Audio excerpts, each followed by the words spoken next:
Bom, muita alegria estarmos aqui mais uma vez, né? Não é pela repetição que o ato de pregar, de falar a palavra de Deus se torna mais fácil. Não é. Pelo contrário, é sempre uma responsabilidade grande.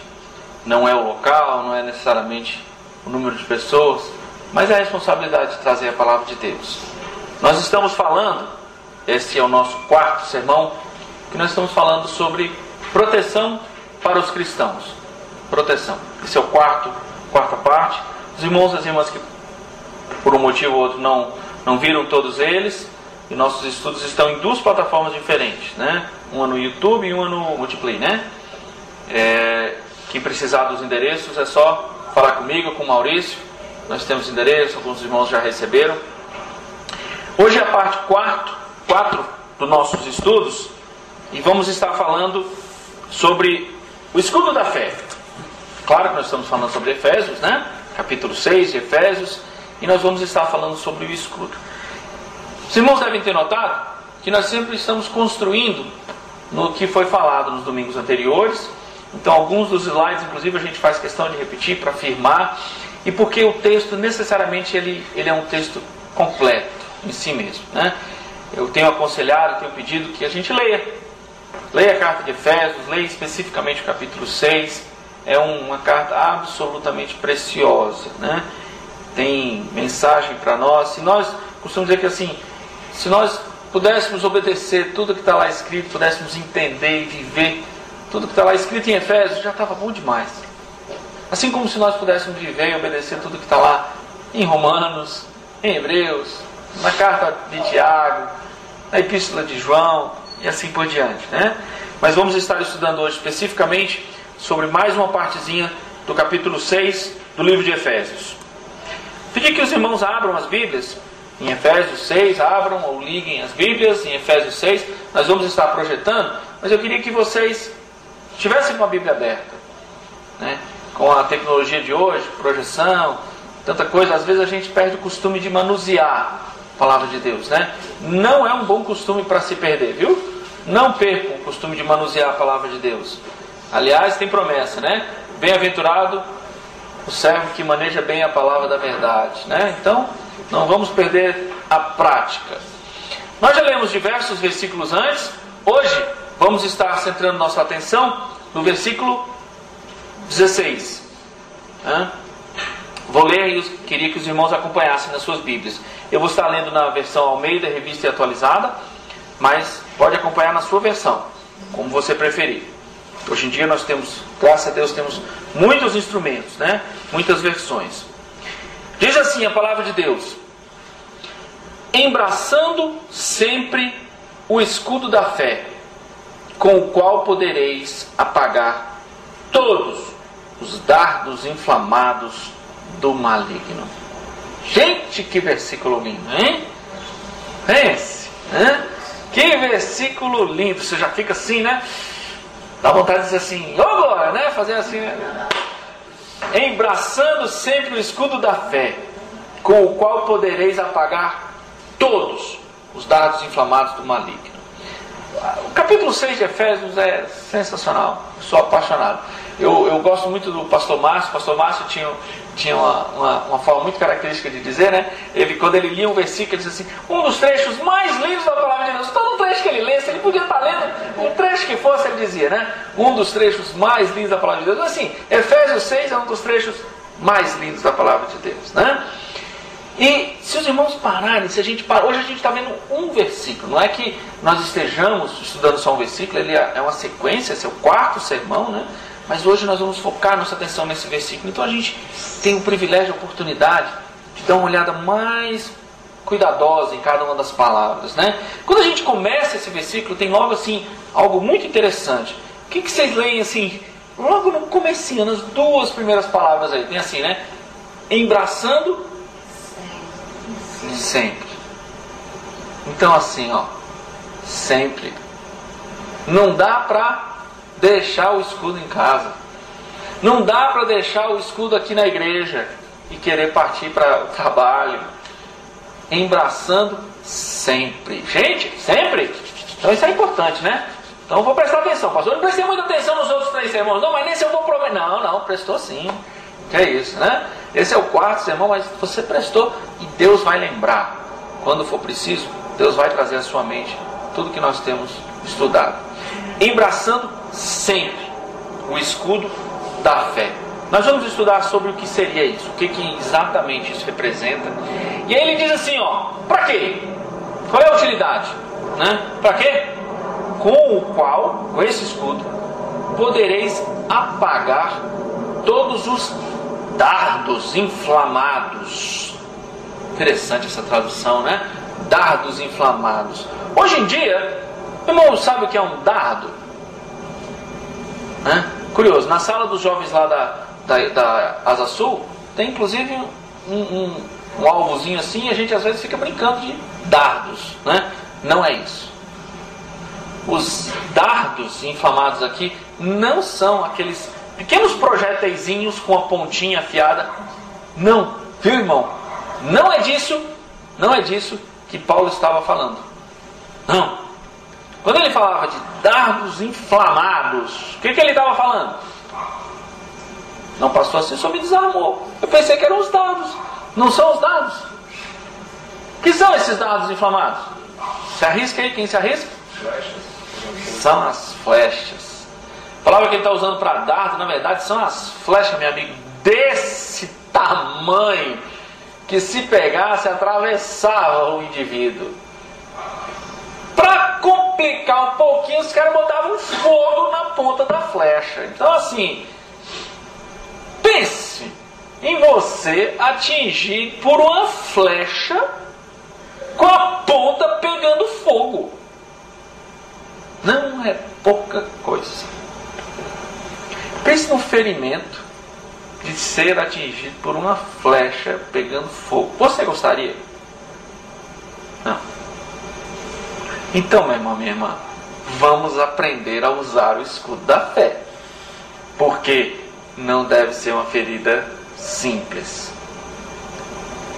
Deus sabia que nós corremos esse risco.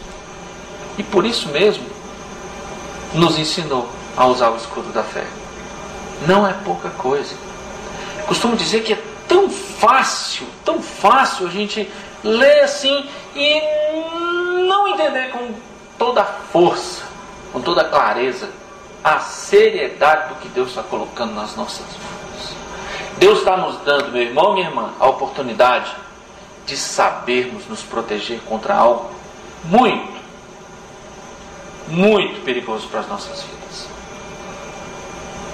Ao longo desses estudos a gente tem visto algo que me encanta, me emociona, como Paulo, preso, acorrentado a um soldado, utilizou aquilo para que fosse bênção para nós.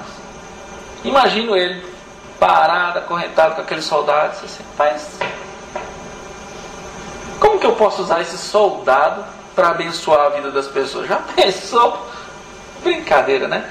E ele olhou aquele soldado, olhou cada peça de roupa daquele soldado e disse assim, rapaz, tudo tem um motivo aqui. Nada em cima desse soldado está de graça. Vou usar isso para ilustrar para as pessoas algumas coisas muito importantes sobre as coisas de Deus. E começou a tecer os comentários, né? E falou sobre o escudo da fé.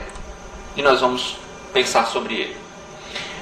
Nos outros estudos, a gente começou, né? E falou primeiro sobre o cinto, como o cinto era importante para unir todas as peças de roupa, para dar liberdade de movimentos ao soldado, para poder servir de amparo para as armas, como isso dava liberdade, como Paulo comparou o cinto à verdade. Falamos sobre a proteção que vem pela justiça, que é aquela couraça que o soldado colocava na frente do peito, protegia aquilo que é mais importante e de onde procede a vida, o coração. Que a justiça era de quem? Quem era a justiça que nós usávamos? Que nós devemos usar? Os irmãos precisam ouvir novamente o sermão que está lá no YouTube e no Multiplay, viu? Justiça de Deus. Assim como a couraça que o soldado colocava não era da pele dele, era de outro material, a couraça de justiça que nós devemos colocar não é natureza nossa, é de Deus. É ela que nos protege. Não é a nossa justiça, é a justiça de Deus que protege nosso coração, nossa vida. Nós aprendemos no domingo passado sobre a proteção que vem pela paz, que Paulo comparou às sandálias, né? Como foi interessante a ilustração que Paulo fez, né? Como é importante você estar em paz. Se você não estiver em paz, você simplesmente não consegue andar. Você não vai conseguir permanecer no local onde Deus quer. Você não vai conseguir avançar para o local onde Deus quer. Você não vai conseguir andar. Você não vai conseguir proclamar o Evangelho da paz. A paz de Cristo. Lembra o que o pastor falou que a paz de Cristo era saber que Deus está no controle. Essa era a paz que Cristo tinha. Essa é a paz que nós precisamos ter. Calçai os pés com a preparação do Evangelho da paz. E nós aprendemos que precisamos estar preparados, prontos, para seja o que for que aconteça. Seja o que for. Preparado para defender a posição, preparado para atacar, preparado para levar o poder do Evangelho onde quer que Deus mandar. Não aprendemos isso? Vamos continuar estudando sobre isso. Muito bem. Lembram das figuras que nós vimos? Logo no primeiro dos nossos estudos, a gente mostrou essas figuras para mostrar aquela ilustração exatamente da armadura, né? E aí a gente vê, né? Interessante, estudamos sobre isso, vimos, tá? Proteção para quê?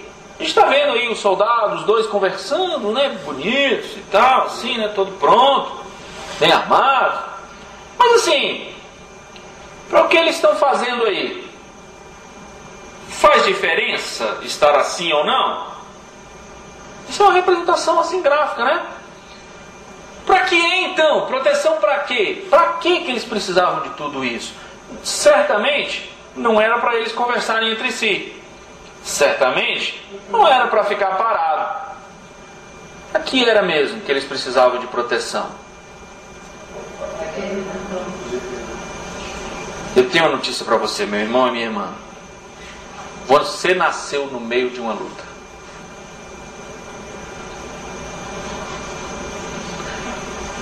Você nasceu em meio a uma luta. Isso é uma verdade. Sabe o que é mais interessante? É que você acreditar nisto ou não muda a verdade sobre isso. Quer você acredite que você está no meio de uma luta, quer não, você está no meio de uma luta. Assim como crermos em Deus ou não muda o fato de que Deus é soberano. As pessoas que não creem que Deus é soberano, Deus continua soberano sobre a vida delas também. Deus é soberano. E ponto final. Você nasceu em meio a uma luta. Nós estamos no mundo, mas não somos dele. Glória a Deus.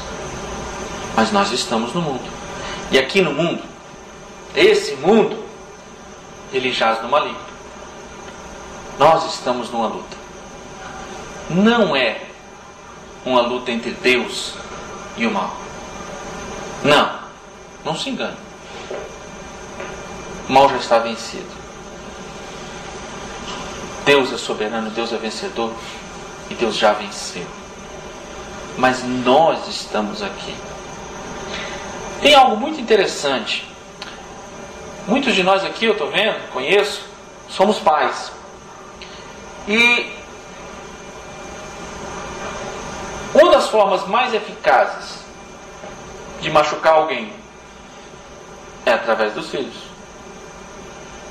Talvez seja uma das formas mais perversas de violência que exista.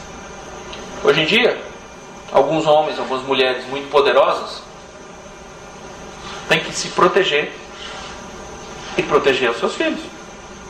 Porque se eles não protegerem os filhos, não adianta nada. Porque essa pessoa vai conseguir atingi-la através dos filhos. Imagine, pense nos seus filhos e pense no que você estaria disposto a fazer?